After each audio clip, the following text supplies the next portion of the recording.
Bon, du coup, je vais un peu découvrir la charte en même temps que vous, parce que je bossais donc je reviens tout juste du boulot. J'ai pas eu le temps de regarder tout trop ce qui s'est passé. On va aller regarder ça. Alors, hop, on avait vu ici, on va retracer. Donc c'est BTC qui nous a fait des carabistouilles tout à l'heure.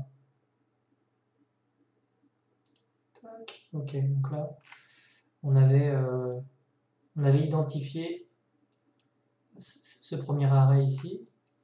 Je vais le noter du coup.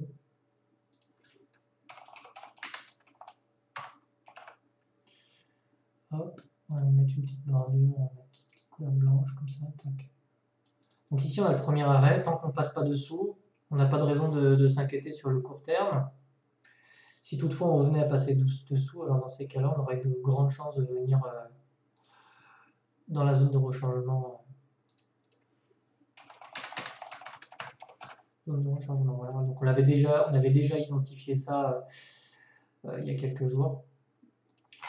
Bon, pour l'instant, on est sûrement venu liquider ici des mecs qui ont long un peu le marché, ici se sont un peu sentis pousser des ailes. Alors en plus, il y a de grandes chances qu'ils se soient fait avoir par la zone de rechargement de short. On va la tracer aussi.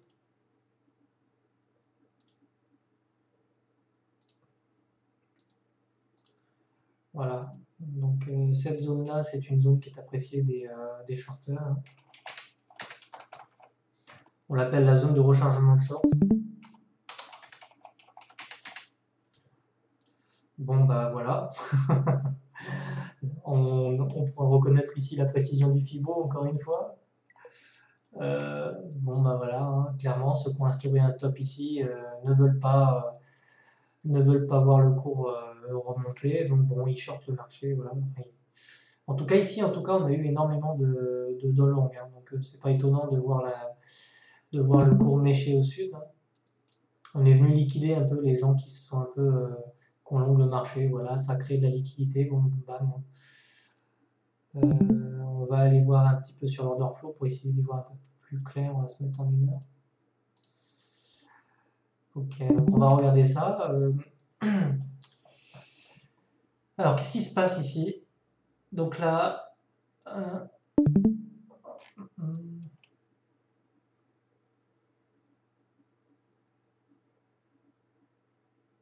ok, donc là il y a eu ici il y a eu pas mal de positions qui se sont ouvertes pour l'angle marché. Ici on a eu pas mal d'acheteurs, on le voit sur le funding rate ici.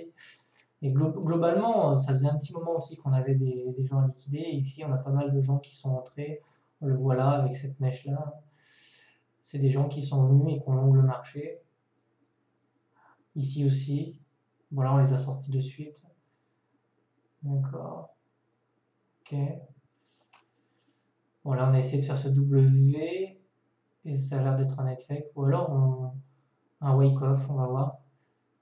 On va voir ça. Et ici, qu'est-ce qui se passe précisément? Ok, donc là, il y a eu. Ok.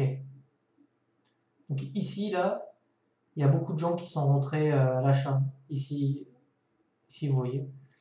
On voit l'open interest qui prend de la valeur. Ici, on voit le funding rate qui passe positif. Et bah derrière, punition, on vient les liquider. On vient les liquider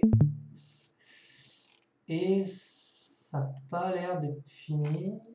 Bon, là, on short de nouveau le marché. Donc, on a cette bougie qui vient direct.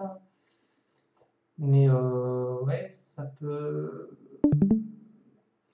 Ok, on pourrait reprendre un peu de valeur ici si ça continue à shorter, vous voyez.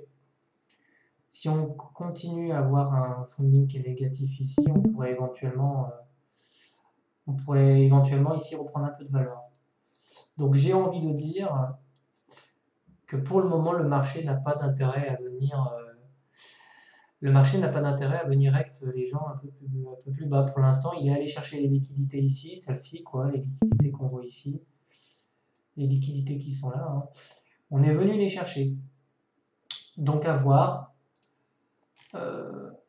Maintenant. C'est plutôt bullish quand même, globalement. Peut-être à surveiller ici si on vient à voir les positions qui vont s'ouvrir, mais là j'ai l'impression que ça short le marché, donc si ça short, eh ben, on va avoir un prix qui va de nouveau croissant. Et ça permettrait à notre petite alt de reprendre un petit peu de la, de reprendre un petit peu de puissance, quoi. Voilà. Si on commence à voir ça, ça serait plutôt positif pour nous. Bon, est-ce qu'il faut s'inquiéter là? Non, pas du tout. C'est normal, hein, j'ai envie de dire. On a eu ce mouvement-là. On va passer en 4 heures pour voir. En 4 heures, qu'est-ce qu'on a?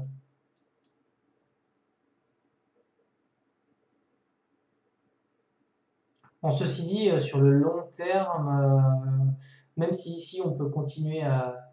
Ah, on peut peut-être aussi éventuellement essayer de former de nouveau un W ici. Peut-être, mais quand même, il y a quand même pas mal de gens qui sont rentrés ici et ces gens-là, on les a pas liquidés. En tout cas, ici, vous voyez, il y a quand même pas mal de positions qui se sont ouvertes et quand même pas mal de longues. Donc, tôt ou tard, quand même, moi, je ne serais pas étonné, pour être franchement très honnête avec vous, je ne serais pas étonné qu'on revienne.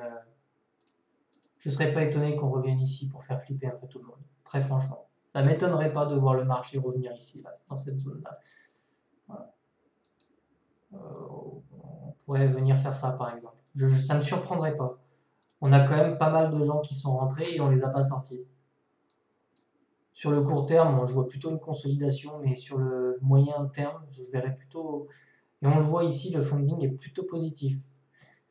Donc ça peut nous indiquer qu'on a quand même plus de long que de short. Et vous savez que le marché aime bien venir chercher la liquidité là où elle se trouve. Quand vous faites un long, la liquidité se trouve en bas. Il se pourrait bien quand même que sur le moyen terme, on puisse revenir sur ces niveaux-là. On va surveiller ça, mais bon, pour l'instant, il ne faut pas s'affoler. Tant qu'on est au-dessus du premier arrêt, il n'y a pas le feu. Et même si on venait dans la zone de rechargement ici, ça ne remettrait pas en cause la tendance. Hein. On va aller voir un petit peu ce qui se passe globalement au niveau des capitaux. Donc là, on va mettre ça. On va rajouter la BTC dominance pour essayer de comprendre ce qui se passe. Mais là, on est en train de... Pour moi, on est en train d'aligner les mecs qui sont en train de long le marché, donc clairement, c'est tout. Comparer. Puis je vais mettre ceci. Voilà.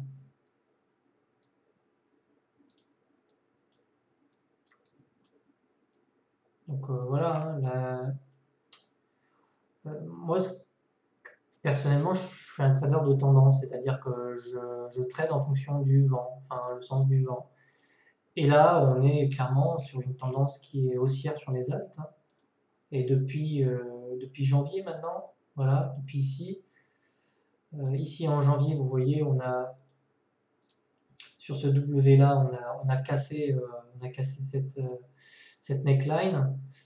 Et puis on est parti sur une tendance haussière début janvier. Vous voyez, les capitaux ont commencé à se déverser tout doucement dans les altes. Et ce qu'on est en train de voir, c'est ce W là qui est en train de prendre forme de nouveau, donc un énorme W, un W qui serait peut-être même qui s'est peut-être inscrit en semaine. Est-ce qu'on va le voir? Oui, on le voit ici, vous voyez. Donc c'est plutôt bon signe pour nous, hein, ce W qui prend forme ici. J'ai envie de dire que c'est le début des hostilités pour nous. Est-ce que le mouvement qu'on a eu aujourd'hui, c'est un mouvement qu'il faut vendre? Non, absolument pas. Le marché, de toute façon, il essaiera de vous faire peur et il vous conditionnera à vendre au pire moment. Et là, ce qu'on est en train de voir, c'est que les capitaux quittent le BTC et partent toujours dans les altes. Alors, j'ai eu une question intéressante, du coup. Quelqu'un m'a dit, oui, mais pourquoi parce que tout à l'heure, on a dû observer peut-être une hausse de sa dominance, ouais, je pense. Ouais, le rebond sur sa dominance. Donc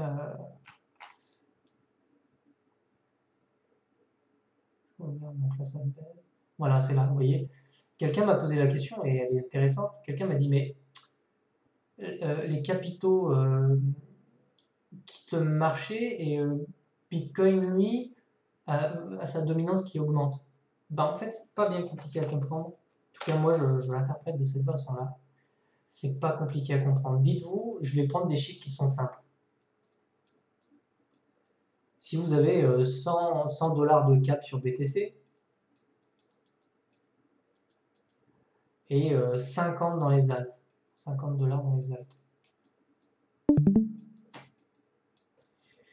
Si par exemple, je vais essayer de faire simple, mais non, je vais baisser ça. Si, comment dire, comment vous expliquer ça? Si vous avez serait-ce que 10 $ qui quittent les capitaux du BTC,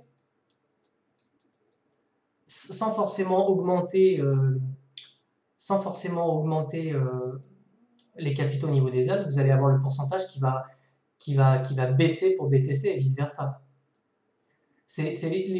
Les pourcentages, c'est pas forcément des capitaux qui quittent ou qui rentrent dans les deux. Vous voyez ce que je veux dire? Si vous avez des capitaux qui quittent les alts, automatiquement, vous allez avoir la dominance du BTC qui va augmenter.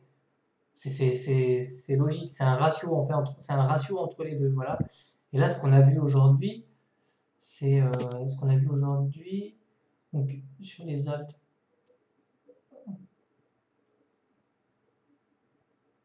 Les alts, ouais, là les alts ont baissé un peu, vous voyez. Les alts ont baissé, c'est-à-dire qu'en fait, alors je sais pas si les capitaux ont l'air d'être sortis du marché. Hein. Pour moi, ils sont pas retournés sur BTC en tout cas. Ou alors en partie, ils ont pu retourner sur BTC. Mais si automatiquement ici, sur les alts, on le voit, vous avez eu ce petit dip là, vous voyez. Ici, quand même, on a l'information ici que les capitaux sont quand même sortis du marché. On pourrait considérer ça comme du cash out. Automatiquement, sans forcément qu'ils partent dans BTC, c'est ça que j'essaie de vous dire, les capitaux, s'ils diminuent ici, s'ils quittent le marché, simplement si les capitaux sur le marché des alts quittent le marché, ici, vous aurez toujours 100 de cap, et pourtant la dominance va augmenter. C'est un ratio entre les capitaux des alts et du BTC. Je ne sais pas si je suis clair là-dessus, j'essaie d'être clair, mais ça peut être bizarre, ça peut être compliqué à expliquer comme ça, c'est très simple en fait. Je ne sais pas si je m'exprime bien. C'est simplement un ratio. Si vous avez des capitaux, j'essaie de refaire, mais si vous avez 100 côté BTC, 50 pour les alts, et que vous perdez 10 au niveau des alts, même si ici ça ne bouge pas, la dominance va augmenter pour BTC. C'est un ratio, c'est un produit en croix si vous voulez. Voilà. Donc c'est pas parce que ici vous avez des capitaux qui baissent. En fait, voilà. Ce que j'essaie de vous dire, c'est que c'est pas parce que la dominance rebondit ici que les capitaux retournent dans le BTC. Non, on a vu un BTC qui a baissé et pourtant on a vu un rebond ici sur sa dominance. Vous voyez? Et la question qu'on m'a posée tout à l'heure, c'est pourquoi BTC baisse et pourquoi sa dominance augmente? Bah, tout simplement parce que les capitaux ont quitté les alts, en partie. Ils ne sont pas retournés sur BTC. BTC, lui, baisse toujours. Voilà, c'est tout. Et donc les capitaux qui se sont barrés, on ne sait pas où, hein, je n'ai pas la réponse. Est-ce que c'est l'USDT? Je ne sais pas si c'est compté dedans. Mais ces capitaux-là, ils vont certainement revenir, et là, vous allez de nouveau voir ça, en fait. Là, on a eu le creux, là d'ailleurs, c'est ce qu'on est en train de voir. Vous avez eu le creux, les capitaux vont revenir, et vous allez avoir ce qu'on voit, en fait. Voilà, vous allez voir la poursuite du mouvement. Bon, très bien si vous avez compris ce que j'ai voulu vous dire. Mais les rebonds sur la dominance, c'est pas forcément que les capitaux repartent sur Bitcoin. Et ça, faut vraiment le comprendre comme ça. C'est très important de le comprendre comme ça. Donc ici, hop, sur le long terme, on va regarder ça. Donc la bande AC, on va repasser en jour. Voilà, donc là c'est très très bullish ça. Ça n'a pas vraiment changé depuis hier, mais ici, le fait de passer sous ce support-là, c'est très positif. Vraiment, là, pour nous, dites-vous que, de mon point de vue, c'est que le début de la fête, hein, là. Maintenant qu'on a cassé, on peut déjà se dire que les prochaines targets, on peut les tracer, mais c'est là. C'est là. Imaginez-vous que... Voilà. Voilà. Alors, pareil, quand est-ce qu'on peut prendre profit? Quand est-ce qu'on peut se mettre en paire BTC ou en ETH? Et ben voilà, vous pouvez déjà vous tracer vos targets et vous dire que éventuellement, on pourrait ici voir un BTC qui peut rebondir, qui peut éventuellement essayer d'instaurer un bottom. Si bottom ne s'instaure pas ici, sur les 53 de dominance, et à mon avis, je pense qu'on va les casser, mais ça, personne ne peut le savoir. C'est directement à 39. Franchement, 39% de dominance, c'est la fête sur les altes. Hein. Franchement, c'est la fête sur les altes. Donc pour l'instant, la fête continue. Il y a ce W là qui vient d'être cassé. Bon, bah voilà, c'est très bullish. Ici, ça repart. Et on le voit, par exemple, on va prendre... Je sais qu'aujourd'hui, pas mal de monde a suivi WTC. Il est enfin sorti un petit peu de sa zone de confort. Enfin, je vais vous mettre en garde en fait. Le marché est assez fort. Le marché est assez fort pour vous liquider en fait. C'est-à-dire que dites-vous que la plupart des gens ici ont vendu ces.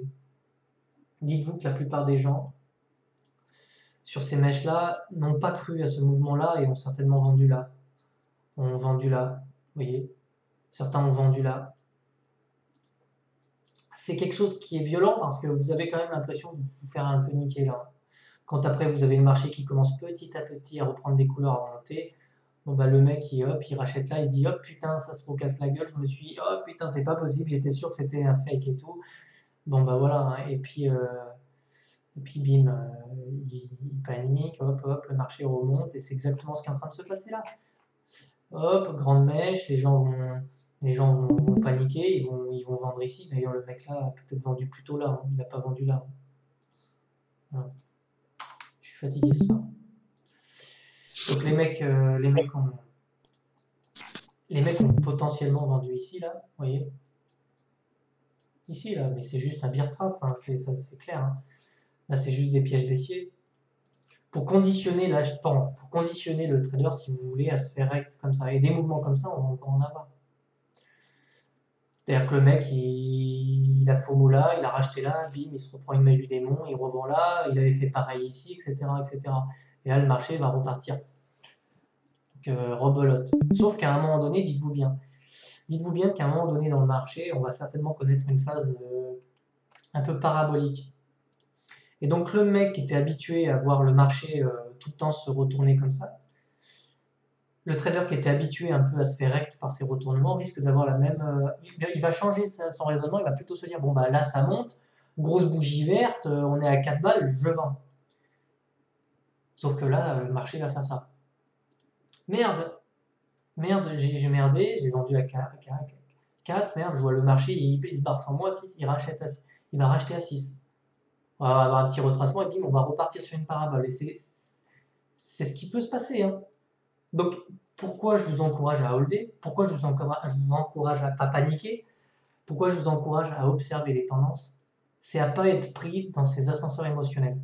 Parce que quand vous prenez des positions à la vente ou à l'achat, en général, c'est jamais réfléchi, comme aujourd'hui. Vous ne pouvez pas prendre une position en si peu de temps, c'est impossible. Quand vous vendez comme ça en 5 minutes, c'est forcément irrationnel. Vous voyez ce que je veux dire?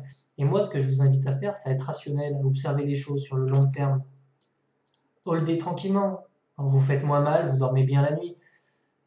Mais là, le mec qui achète ça, qui revend, le jour où ça va commencer à être parabolique, il va vendre à 4 balles alors que le truc va partir à 15 balles. Et il va racheter à 10 balles, et il va revendre à 11 balles, et il va racheter à 14. Et en fait, s'il avait simplement holdé depuis ici, il aurait certainement fait 10 fois plus de bénéfices. Voilà ce que je veux vous dire. C'est que la force tranquille, c'est aussi ça. C'est vous êtes en paix avec vous-même, vous êtes... comment dire, vous avez le recul nécessaire pour prendre des positions, vous pouvez préparer un plan de sortie. Quelqu'un qui vend là, quelqu'un qui achète là, revend là, rachète là, revend là, il n'a pas de plan. Il trade à l'émotion et il s'habitue à trader à l'émotion et le jour où ça va partir en parabole, il va être incapable d'holder ça. Parce que dès qu'il va et on va certainement connaître ça. Je veux dire, on peut ressortir... je vais sortir... celle-ci me plaît bien. Je vais vous montrer ça pour vous situer dans le marché. J'aime beaucoup Stratix parce que c'est un asset qui retranscrit énormément les cycles.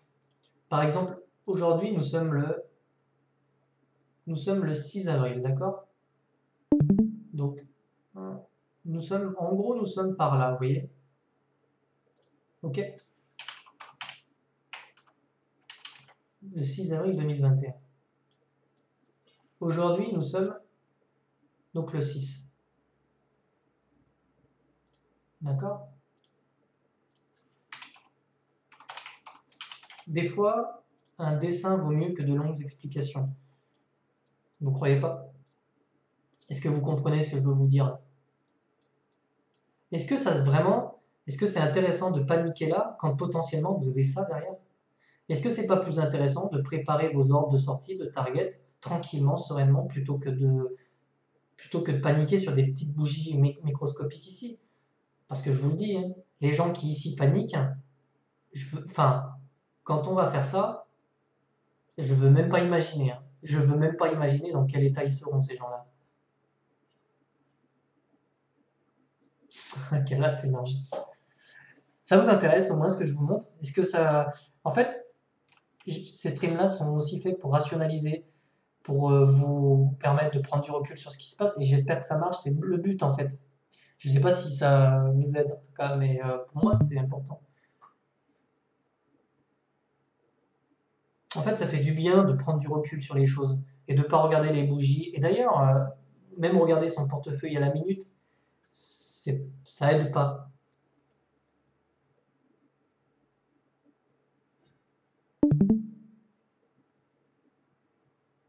Ouais.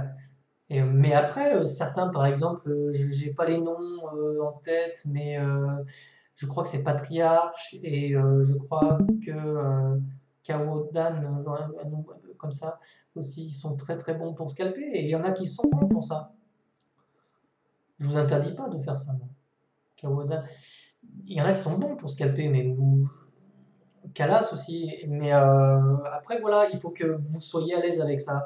Si quand vous scalpez, ces mouvements-là, vous n'êtes pas à l'aise avec ça, si vous sentez au fond de vous que émotionnellement c'est dur à faire, alors c'est pas grave. C'est pas, vous n'êtes pas forcément un mauvais trader. Vous comprenez? Moi, je suis pas bon à ça. Je suis quelqu'un qui maîtrise pas forcément mes émotions. Euh, dans ce genre de phase-là, je suis pas bon là-dedans, mais je suis un trader de tendance, c'est comme ça. Je le sais aujourd'hui. Je suis bien meilleur pour trader des longs termes plutôt que de trader des courts termes, c'est tout. Je pense même qu'Alas qui a l'habitude de scalper et tout, je pense que des fois il transpire. Hein. Même en ayant l'habitude, je pense qu'on transpire. Hein.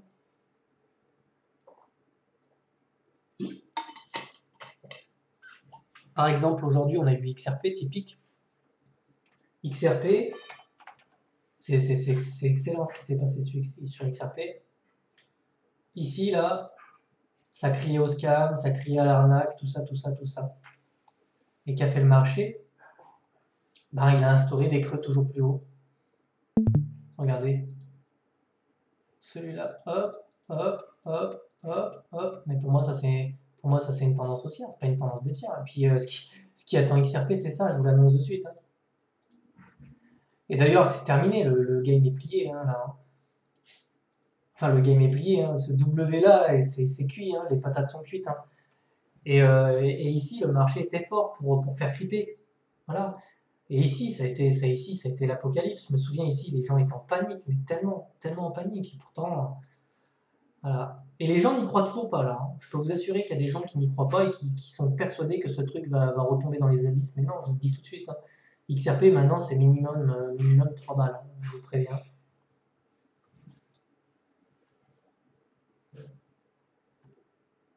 Donc ouais, non mais c'est sûr. Et c'est super bullish pour nous parce que si ça intéresse des gens, ça va forcément faire entrer des.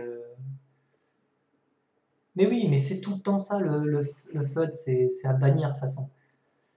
C'est pour ça que vous regardez la chart et qu'est-ce que vous voyez sur la chart ici, vous voyez des W, c'est très bullish des W. Et ici, tant qu'on n'était pas venu péter ce plus bas là, il n'y avait aucun moyen, il y avait voilà. Ici, on a eu le signal hein, quand même.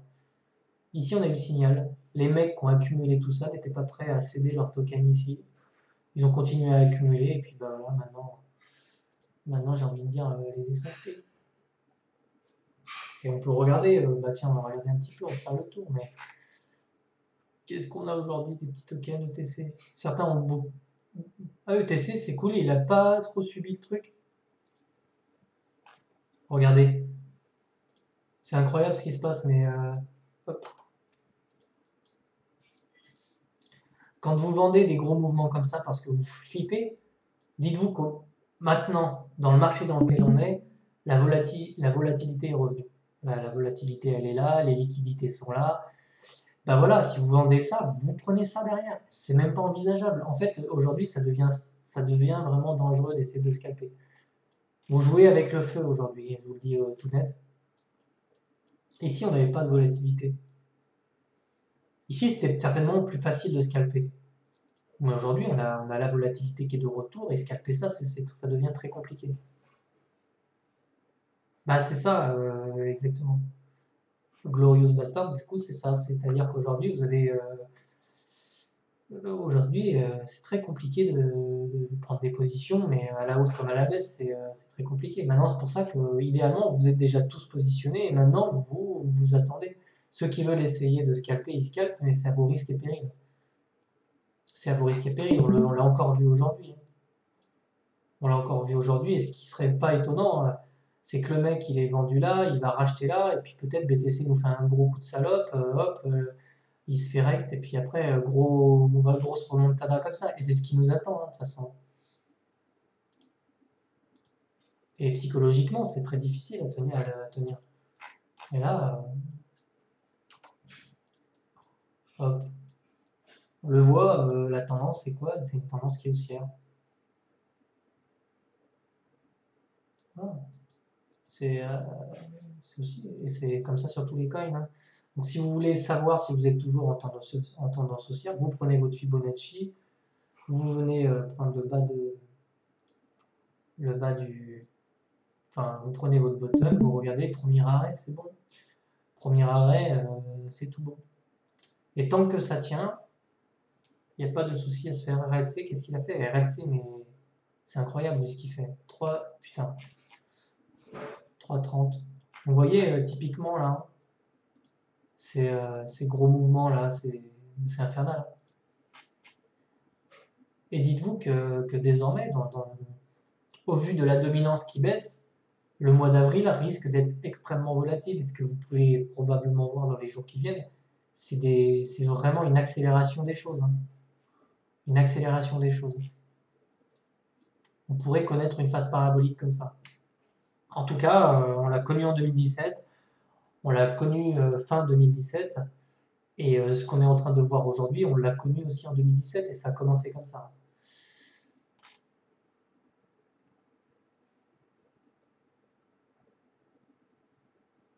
Donc, et oui, super important. Glorious, du coup, c'est super intéressant ce que tu dis, parce que moi, c'était mon cas. Je sais que ça peut surprendre au début quand je disais, moi, Balek, quand on fait des projets, je m'en bats les couilles, en fait. Et c'est vrai, en fait, je m'en fous. Même le WTTC, il fait partie de mon bag, mais je m'en branle, en fait. J'aurais aucun mal à le vendre demain, je m'en fous. Parce que nous, ce qui nous importe, c'est le cash que vous allez gagner à la fin. Le projet, mais on s'en fout, nous, on n'est pas les employés de l'entreprise, vous voyez. Nous, on ne travaille pas pour l'entreprise, on s'en fout, en fait. Et dites-vous que c'est le plus important. Si vous vous attachez à un projet, vous allez avoir du mal à le vendre. C'est tout, c'est aussi simple que... Parce que vous allez mettre de l'émotionnel dans vos trades. Vous allez mettre de l'émotionnel dans vos trades et c'est exactement ce qu'on ne veut pas voir ici. Je me souviens, moi j'ai holdé des trucs parce que je croyais tellement au projet à l'époque que voilà, et en fait non, je me suis fait juste baiser en vrai. En vrai, voilà, c'est tout. Donc voilà. Et les dips là, que vous voyez, les espèces de gros dips comme ça, sont des opportunités de refil, de faire de la dingback ou ce que vous voulez. C'est aussi pour ça que je vous encourage vivement à prendre des profits.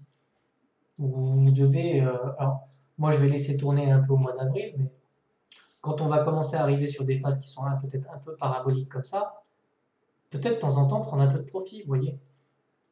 Parce que si toutefois derrière vous avez la chance d'avoir un dip assez violent rapidement, vous rachetez par exemple le premier arrêt, ça vous fait de la dingback pour la suite, quoi.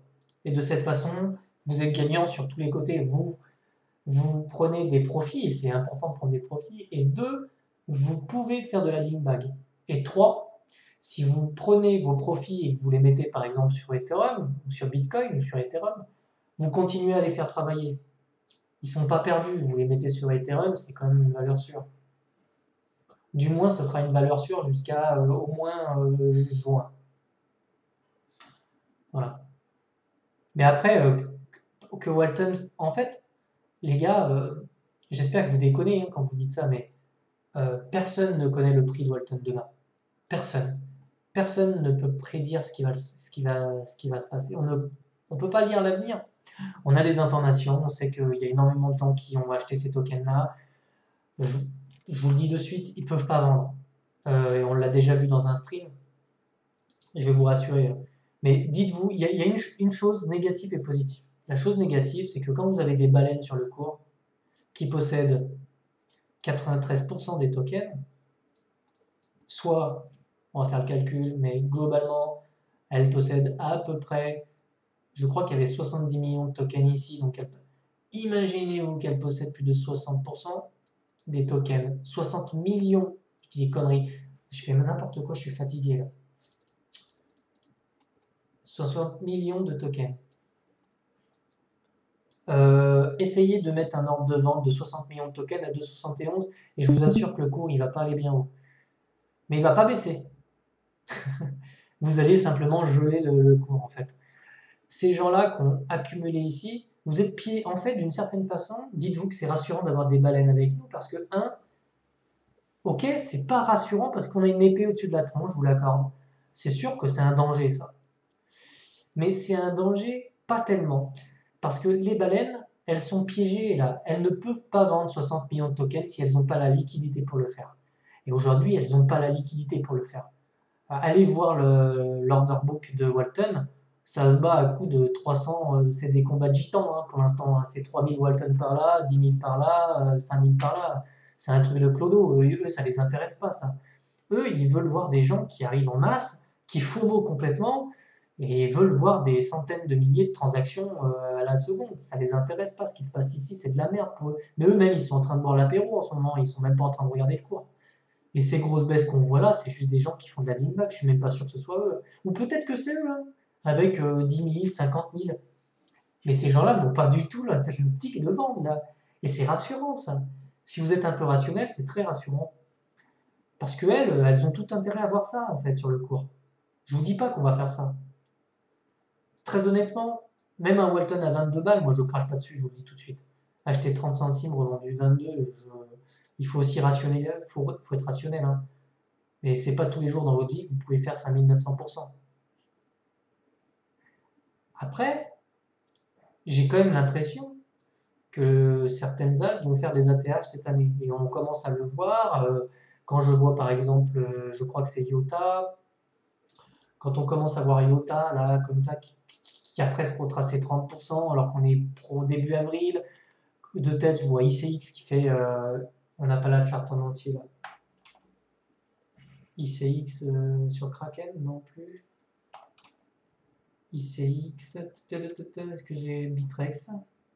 Bon, j'ai pas la dommage, mais LSK, quand on voit un LSK aussi qui fait pareil, bon, on peut s'imaginer déjà qu'on va faire des ATH sur ces tokens-là et que tant que celles-ci n'ont pas fait d'ATH, vous pouvez tranquillement holder.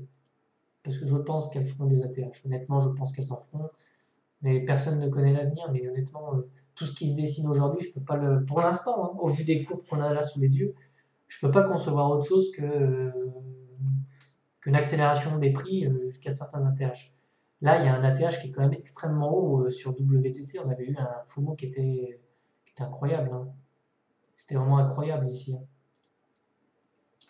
C'était vraiment incroyable ce qu'elles ont fait. On était quand même. C'est possible. Personne ne sait. Mais dites-vous qu'aujourd'hui, ces gens-là ne veulent pas vendre. Ils sont là, ils sont bloqués avec leurs 60 millions. Ils viennent tout juste d'acheter. Et ils continuent d'acheter là. Donc tranquille. Tranquille. Je pense que ce serait judicieux, par exemple, de commencer à prendre des profits vers 10 dollars, 17 dollars. Et ici, vous pourrez déjà vous dire que c'est déjà très, très sympa ici. Voilà.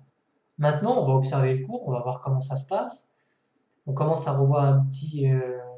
Puis, pareil, ce qui est intéressant de regarder ici, on a ces résistances-là autour de 3 $. Après, après, ça peut aller très vite, hein. Vous voyez ce que je veux dire? Les choses peuvent s'accélérer.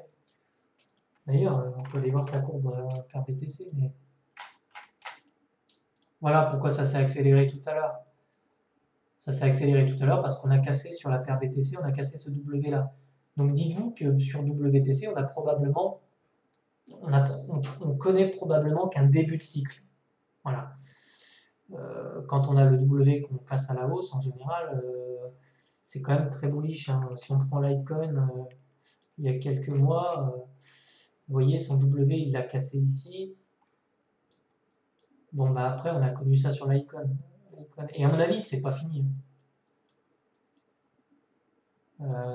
Certainement qu'il va venir en faire un nouvel ATH, lui aussi. Donc pour l'instant, soyez tranquille. Et il faut pas avoir les yeux bruns. Nous, c'est notre délire WTC, hein, mais en mode balèque, hein, il y en a plein d'autres des cryptos. Celle-ci, on la garde sous le coude, au chaud. C'est très intéressant de savoir qu'ici, il y a des baleines qui sont avec nous. Et puis maintenant, on va voir ce qui va se passer dans les... Mais en tout cas, elles continuent d'acheter, donc c'est positif. Si elles continuent d'accumuler, c'est qu'elles n'ont pas l'intention de vendre. Voilà. Après, j'ai pas vu ce qu'a fait ETH.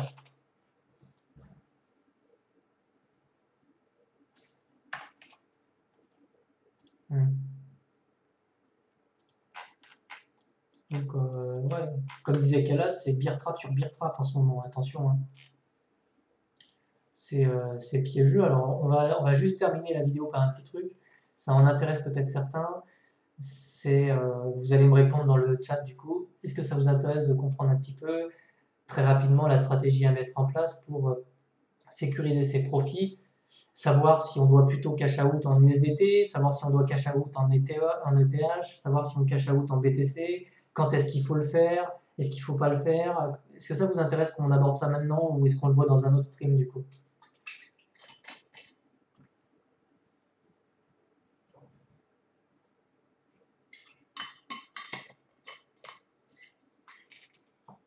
Ok, bon bah on va aborder ça du coup.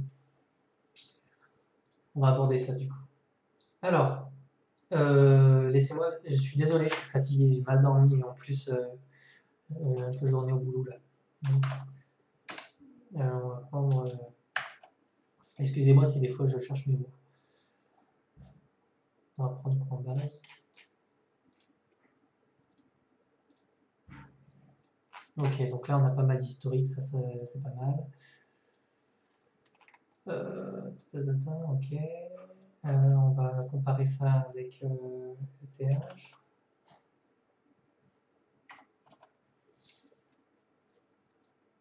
Non, je suis pas fatigué, c'est juste que non, ça va, ça va. Franchement, ça va. Un peu, mais ça va.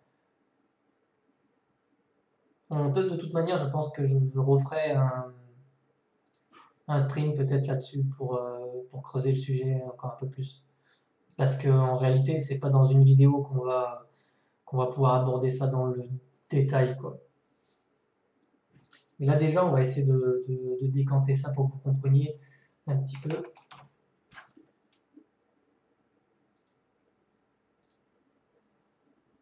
Non, celle-ci, je vais pas la mettre là, hein. Ça fait trop de bordel, je vais la mettre dessous. Ok, je vais la mettre dessous, voilà. Donc, ok, on va se mettre en daily. Hop. On va se mettre en daily. Tac. On va mettre ça à peu près aux mêmes échelles. Donc ici, je vous explique ce que je mets sur la carte, sur l'écran. Vous avez ici en orange l'ETH, l'Ethereum en USDT, et vous avez en bleu Bitcoin. Ok, c'est clair ça. Orange, ici vous l'avez ici, orange ETH. En bleu, vous avez Bitcoin. Et ici en bas, vous avez la capitalisation totale des cryptos. Est-ce que ça, c'est compréhensible pour vous, je pense, hein? C'est-à-dire que ça, tout ça, c'est le montant total de tout ce qui est là en capitalisation boursière en milliards de dollars. Nous, ce qui nous intéresse dans l'histoire, on veut maximiser nos profits. C'est-à-dire qu'on veut cash out, mais on ne veut pas le faire bêtement. Prendre des profits pour prendre des profits dans un marché bullish, c'est dommage. Nous, on veut maximiser, on veut essayer de gagner plus d'argent. C'est ça le but.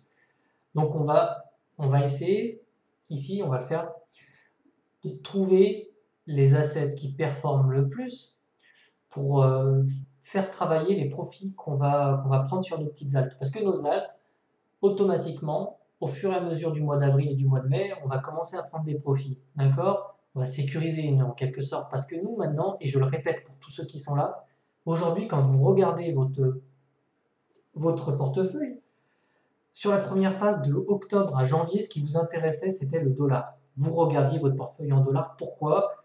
Parce que les altes, elles ne faisaient rien et Bitcoin, lui, prenait de la valeur contre le dollar.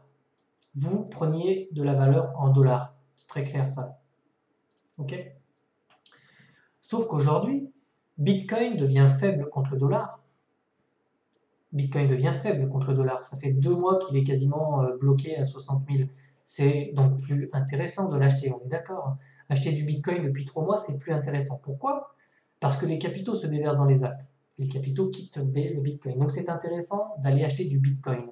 Du Bitcoin sous les altes, hein, j'entends acheter des altes, d'accord? Pourquoi acheter des altes? Pour gagner du Bitcoin. Pas du dollar.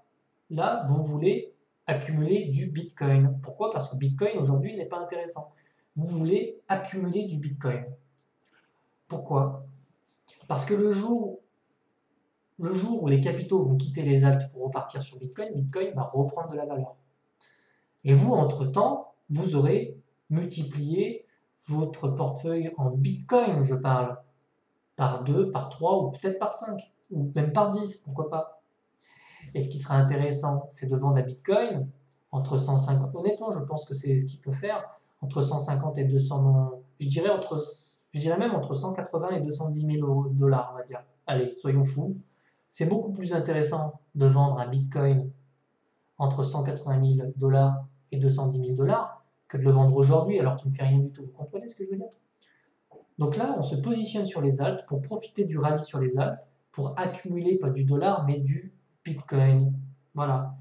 Et donc, vous allez petit à petit devoir prendre des profits et ces profits-là, on va devoir les optimiser et on va voir ça de suite. Alors, en bleu, nous avons Bitcoin.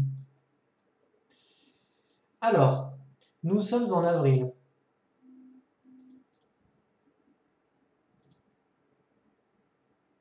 D'accord? Nous sommes ici. Voilà. Donc, ce qu'on peut déjà observer, si on fait à peu près, on met un ratio entre les deux, ce qu'on peut observer, c'est que durant le bull market, sur les alts, qui en général se terminent en juin, pourquoi? Parce qu'en général, les traders prennent des vacances. Et c'est ce qui s'était passé en 2017. Vous voyez, l'alt season, c'était ici. D'accord?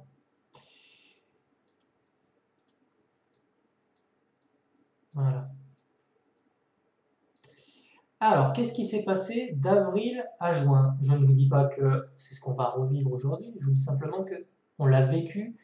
Et en général, les marchés aiment bien la cyclicité et les marchés aiment bien reproduire les mêmes choses. Imaginez-vous, je ne sais pas, je vais essayer de trouver une métaphore pourrie, mais vous venez d'habiter dans une forêt, vous partez au boulot le matin pour la première fois au travail, vous prenez un chemin que vous ne connaissez pas, vous le trouvez sympa, très court. Le soir même, quand vous allez revenir chez vous après votre journée de boulot, vous n'allez pas prendre un autre chemin, vous allez prendre le même chemin. Pourquoi? Parce que c'est rassurant pour vous, vous le connaissez. Vous n'allez pas vous emmerder à vous perdre dans le noir. Voilà. Les marchés, ils aiment bien ça, ils aiment bien reproduire les mêmes. On le voit aussi sur le CAC 40, on le voit sur tous les marchés, et on le voit encore cette année. Le marché nous refait exactement la même chose, et j'ai peu de raisons de croire qu'il ne nous fera pas la même chose demain. Voilà, en tout cas, c'est mon avis personnel, ça.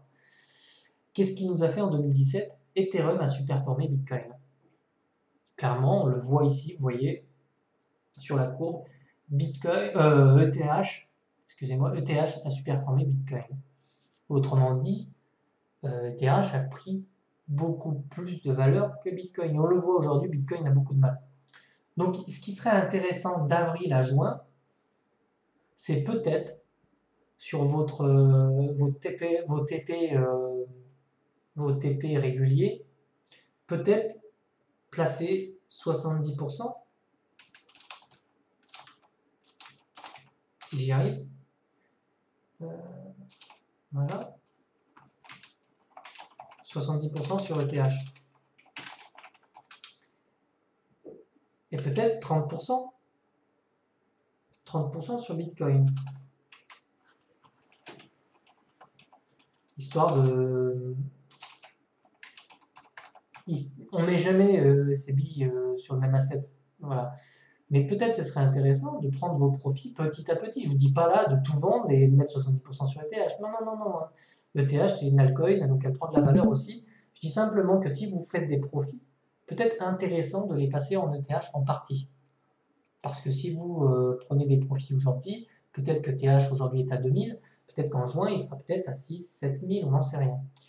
Et si vous avez placé vos profits sur ETH, vous aurez peut-être fait x2, x3 sur vos profits que vous avez déjà fait sur les alts. C'est pas négligeable, c'est très intéressant de faire ça. Par contre, j'ai remarqué, et de toute façon, je pense que si on a une phase comme ça sur les alts et une phase comme ça sur ETH, attendez-vous quand même à un moment donné, attendez-vous à une correction assez violente. Je me souviendrai toujours de l'été 2017, c'était extrêmement violent. Et les petits dips comme aujourd'hui, c'est de la rigolade à côté. Là, vous avez vraiment de quoi être pas bien du tout. C'est, enfin, pour vous donner un ordre d'idée, on a vu un Bitcoin, on a vu un ETH qui était, j'ai plus la valeur là, on va peut-être la mettre ici. On va regarder ce qu'il a fait.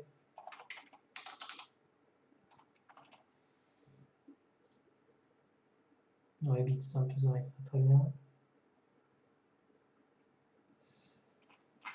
Alors c'était... Merde, j'ai pas assez dit.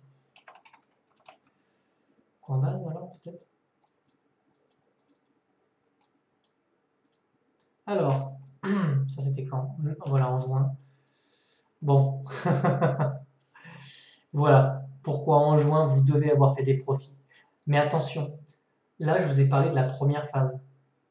Avril, juin, profit sur ETH, profit éventuellement sur Bitcoin. Moi, je pense que vous pouvez faire un peu des deux. Mais là, vous devez prendre des profits et vous devez le faire sur ETH. Sur Bitcoin aussi. Mais attention, là, il faudra être très vigilant. Il faudra vraiment être très vigilant, observer les courbes, etc. Parce que le jour où le marché va se retourner, ici on l'a vu, hein, les capitaux se sont barrés du marché clairement. Ce qui vous attend, c'est probablement ça derrière. Et ce serait dommage d'avoir fait autant de bénéfices pour se faire rect derrière comme ça. Donc en juin, moi perso, je vais peut-être songer à passer une grosse partie peut-être en USDT pour l'été. Voilà, mais ça va dépendre des courbes, on verra bien, mais vous voyez, donc là c'est marrant. Vous voyez, c'est très intéressant ici, durant l'été, juillet, août, on commence à voir ici, en zone de rechargement, probablement un W s'instaurer. On voit un W s'instaurer. Alors on va prendre le Fibo. On va regarder ça. J'espère que je ne vous ai pas perdu. Mais là, ouais. Ici, vous voyez, zone de rechargement. Tac, tac, tac, le cours revient dans la zone de rechargement. Ce serait très intéressant. Donc, idéalement, ce serait idéal, hein, passer en USDT en juin et puis recharger complètement en zone de rechargement. Mais là, vous faites le trade de votre vie, hein, je vous annonce. Et là, qu'est-ce qu'on voit? On voit le cours qui vient mécher dans la zone de rechargement. Le petit W, ici on a le signal. On peut reprendre position ici. D'accord? Et puis ensuite, on a connu le rallye de fin d'année. Et là aussi, c'est pareil. Donc, je vais carrément... Vous savez, ce qu'on fera, c'est que je vais poster ça après en mode On va faire un truc au poil. On va marquer ici prise de profit.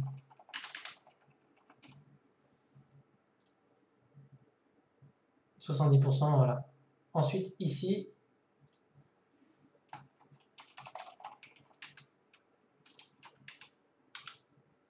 surveiller, on va mettre, je crois que c'est Z.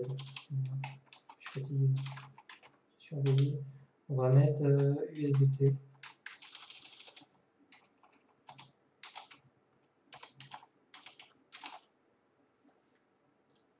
Surveiller ici USDT, éventuellement. Je vous dis pas que le marché va faire ça, on n'en sait rien du tout. Mais l'été, c'est quand même propice à ce genre de correction. Et là, vous avez donc un nouveau cycle, enfin, pas un nouveau cycle, une nouvelle partie de ce grand cycle où les capitaux naviguent, et les capitaux vont se barrer ici, d'accord? Et ici, je vous cache pas que ici, il faut aller voir BTC. On va aller voir BTC, qu'est-ce qu'il nous a fait à l'époque. Donc là, juin. Vous voyez ici, là. Donc là, on serait quelque part par là. Voilà. On serait quelque part par là. Donc on pourrait voir un BTC qui continue doucement, doucement mais sûrement à prendre de la valeur jusqu'au mois de juin, vous voyez. Puis ensuite, on pourrait avoir quelque chose d'assez important, une correction assez longue. Peut-être même la plus grosse correction qu'on n'ait pas connue jusqu'aujourd'hui. Ce ne serait pas étonnant. Et donc là, ce serait intéressant d'être en USDT pour cette partie-là. Et puis ensuite, voilà, on repart, et là, vous positionnez sur BTC. Hein. Vous positionnez sur BTC. Par contre, intéressant aussi de voir, c'est les altcoins. Je vais rajouter un indicateur ici. On va mettre celui-là. Donc là, vous voyez, ici, Alt Season. Je vais marquer ici Alt Season.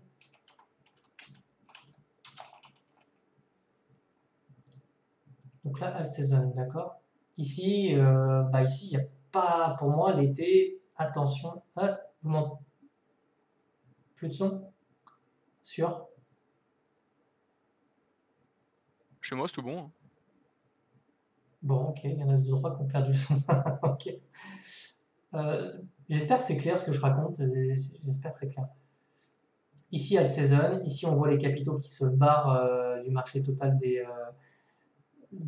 alts. On le voit ici, grosse correction, etc. Et là, vous voyez ici, on a vu aussi en juillet, ici, on voit quand même que des gros se sont repositionnés sur les alts. Hein.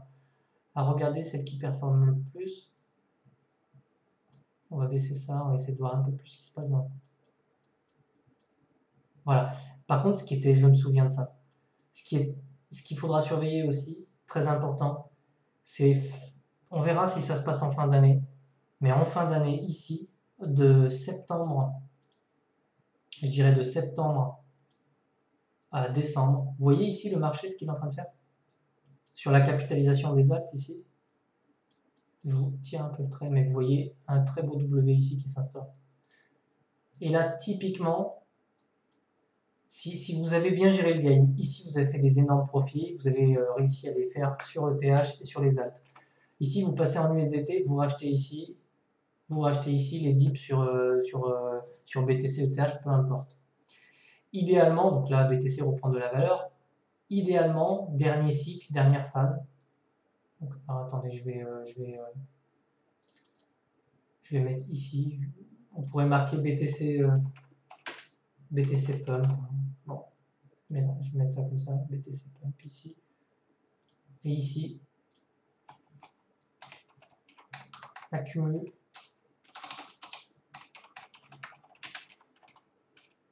Alors là, c'est flagrant ici. Vous verrez, BTC va perdre tout doucement de la force, mais ceci dit, ici, on commence à être dans une période d'euphorie, hein, quand même, hein, je m'en souviens bien. Ce qu'il faut vous dire, c'est que si par exemple on prend Stratix,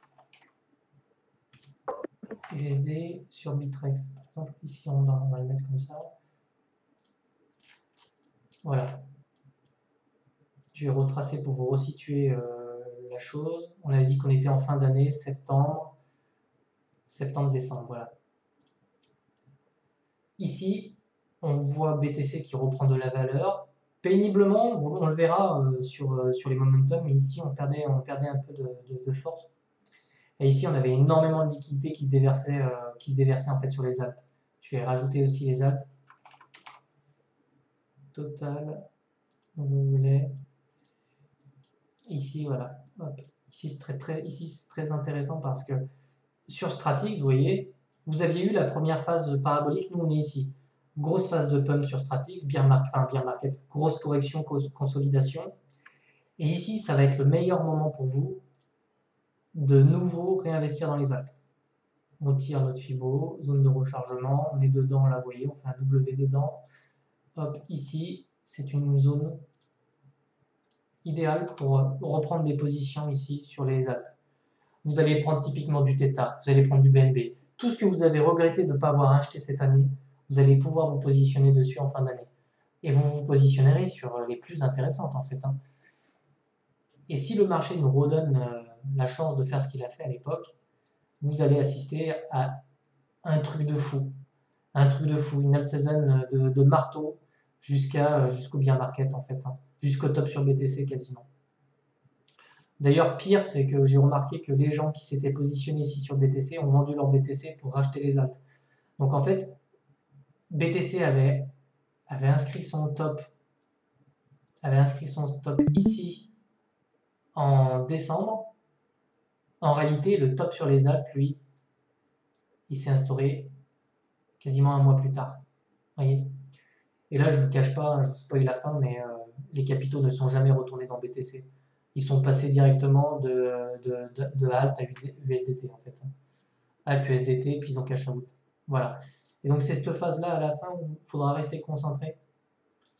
Il faudra par exemple garder du BTC, jouer la sécurité à la fin. Peut-être 30%, 40% de BTC, 60% ici dans toutes les zones de rechargement. Et puis ensuite, vous profitez du dernier rallye ici sur les alts, vous mettez des TP réguliers, et puis ensuite, vous passez tout en USDT. Voilà. Donc ici, on reprend notre petit graphique ici. Je sais, ça peut être un peu indigeste en fait pour vous, parce que ça demande de bien connaître le marché des cryptos, et il est très particulier, parce que ici, vous devez jongler entre la dominance, enfin entre les différentes dominances, vous devez jongler avec les alts, Bitcoin, les différents cycles, la navigation des capitaux. Je conçois que oui, on refera des streams là-dessus en fait. On décortiquera ça encore plus précisément. Mais il va falloir que vous travailliez là-dessus en fait pour pas nager à contre-courant. Voilà. Et moi-même, je continue à essayer de travailler là-dessus parce que c'est pas simple.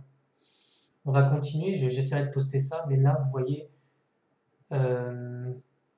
Donc là, attendez. Donc ça c'est. Hop.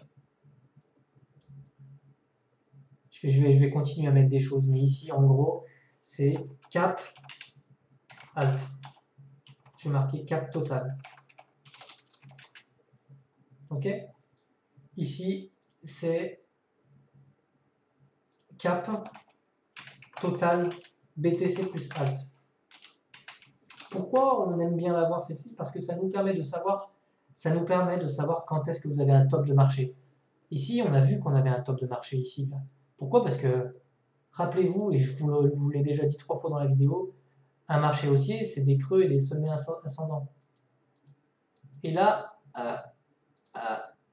non, hop, terminé. Ici, vous êtes dans un bear market. Vous aviez l'information à ce niveau-là, vous étiez dans le bear market. Et c'est très intéressant de regarder la capitalisation totale parce que vous aurez l'information ici que vous êtes en bear market. Vous ne pouvez plus holder là. D'accord? Et puis en plus, quand vous avez ça, je m'en souviens bien quand BTC ici a fait son top et qu'il a cassé la neckline ici, c'est précisément à ce moment-là que les capitaux se sont barrés là. Voilà. Donc accumulation des alts. Donc là, je vais remarquer alt season. Enfin, l'alt season, en réalité, elle était plus là, quoi. Plus même là. Ouais. Je vais déplacer ça. Je vais déplacer ça ici, là. Ouais, voilà, là. Je vais remettre ça là, comme ça. Et là, alt season. On étudie le cycle précédent pour comprendre comment les capitaux naviguent. Je ne vous dis pas qu'on va refaire ça, ce serait trop facile. Peut-être même qu'on aura 3 alt seasons, peut-être qu'on en aura une dernière, personne ne sait. Mais là, c'est intéressant parce que si vous suivez correctement, si vous arrivez à interpréter ces signaux-là, vous pourrez naviguer. Donc, je vais refaire un petit récap, mais globalement. Pour l'instant, aujourd'hui, nous sommes en avril. De avril à juin, vous avez une alt season. On le sait, maintenant on l'a vu, on voit la dominance du BTC qui tombe, on voit la dominance des alts qui augmente, on voit un BTC qui est faible, on voit des alts qui sont fortes. Et tant que c'est comme ça, vous êtes en alt season et les choses vont commencer à réellement s'accélérer.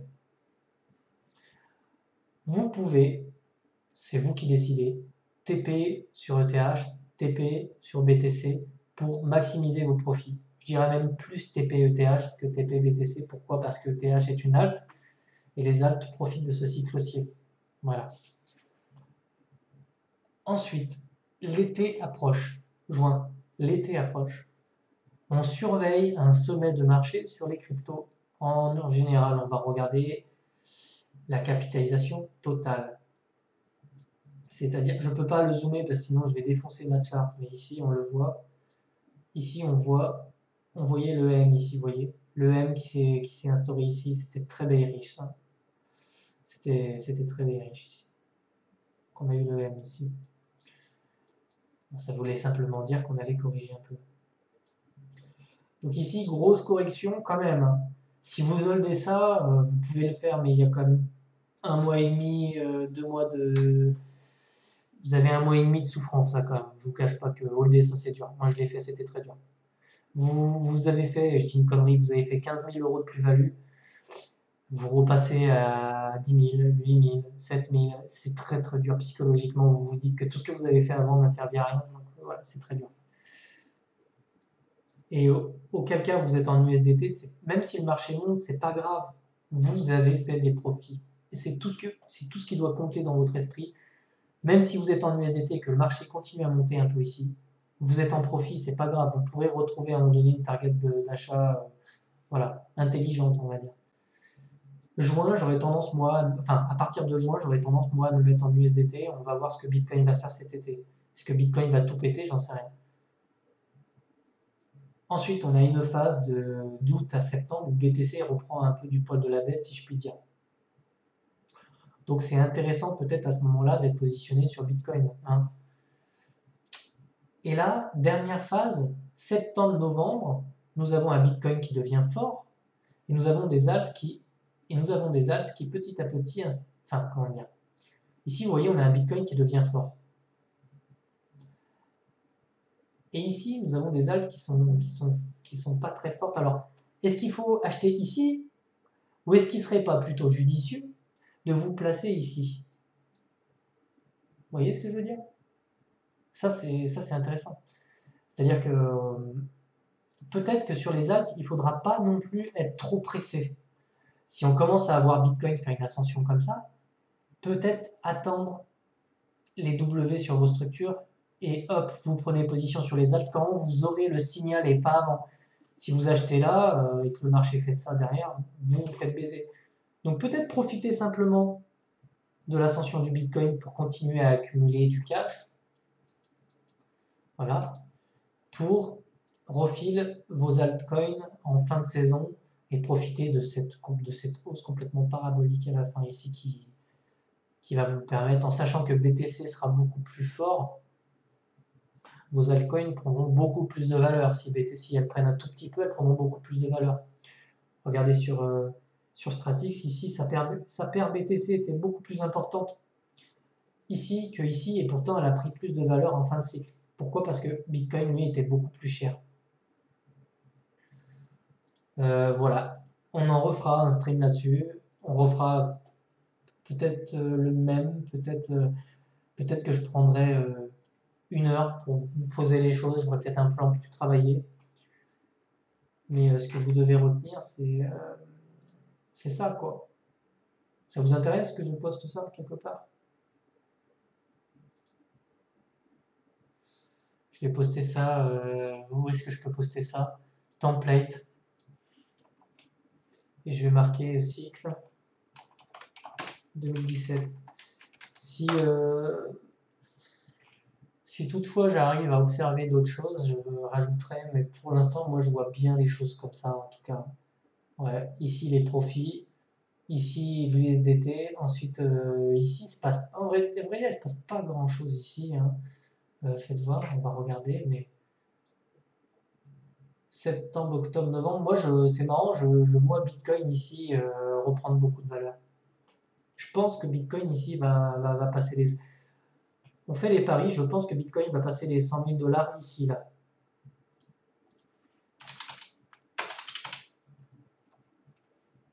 Voilà. Et je pense qu'il fera beaucoup plus que 100 000 dollars. Pourquoi? Pourquoi? Parce que on n'a aucun signe de bottom ici. Bitcoin, 2004 à ce jour. Regardez ici, ça c'était un petit peu les recherches faites sur Bitcoin par les gens en 2017 au sommet de marché, hein. On avait une euphorie quand même qui était de dingue. Ici, on a un Bitcoin qui est à 60 000 dollars. Les gens s'en foutent en fait. Donc on peut s'imaginer qu'ici, on va exploser les records de 2017. Donc pour moi, Bitcoin, plus de 100 000 dollars, enfin,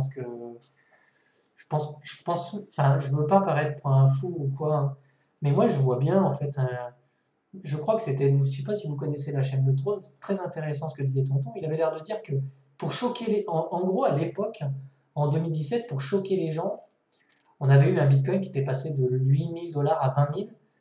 Et là, il est passé de 4 000 à 60 000 et personne ne dit rien. Je crois que pour choquer les gens en fin de cycle, pour que les gens se mettent à acheter du Bitcoin, il va falloir avoir un Bitcoin qui prend 10 000 balles par jour. Et je pense que passer 100 000, on pourrait très bien avoir un Bitcoin qui prend 4 000 balles par jour, 5 000, 10 000, 15 000, 30 000, et avoir comme ça une parabole complètement hallucinante qui nous emmènerait jusqu'à 210 000, avec justement cette parabole de fin de cycle, complètement parabolique, avec des altes qui vont complètement exploser, mais je pense pire encore que 2017. Et là, je pense que certains pourront peut-être toucher le million. Si vous gérez vos émotions, si vous arrivez à gérer tous ces différents cycles. Ouais, voilà, c'est ça. Moi, je vois bien ça, hein, franchement. Je pense bien 150K, mais moi, je pense même pire que ça, en fait. En fait, je suis d'accord avec Tonton quand il parle de ça. Le bien market, vous l'aurez quand les gens voudront acheter du Bitcoin en étant persuadés que ça ira à 1 million. Et pour que les gens aient l'impression que ça aille à 1 million, il faut leur en foutre plein la gueule. Il faut leur mettre un Bitcoin qui prend 15 000 balles par jour. Là, les mecs vont dire, attends, merde, si j'avais mis 1 000 euros dessus, j'aurais presque. Il faut vraiment les choquer. Voilà, il faudra vraiment les choquer. Mais je pense que le top du Bitcoin pourrait très bien se situer entre 180 000 et 250 000. Moi, je ne serais pas choqué de ça, franchement. Plus ça va et plus je me dis que 120 000, en fait, non. Je pense que les gens qui vont vendre à 120 000 se diront on est forcément sur un top, et non, en fait, pas du tout. Ils se feront liquider, le truc va faire x2 derrière, quoi.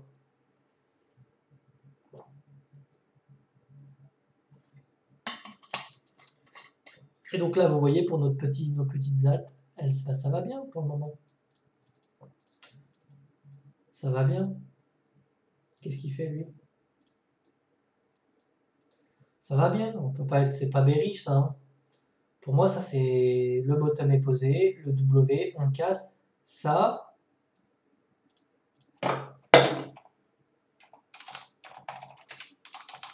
c'est le début. Voilà.